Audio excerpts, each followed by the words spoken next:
Então é isso aqui, ó. Fazer a manutençãozinha desse compressor, tá? Compressorzinho aqui. É de 3 cabeçotes. O GPT tá aqui.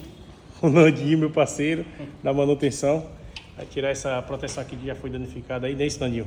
E o Fernando que tá aí verificando todos os detalhes. A gente vai tirar toda essa parte, também recuperar esses pontos.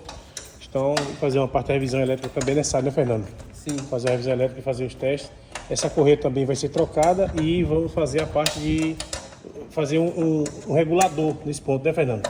É, o regulador porque ela não tem, aí quando a correia pega peso realmente que ela com o tempo, ela começa a folgar, até na vibração, e acaba folgando as correias e danificando aí não tendo eficiência de operação.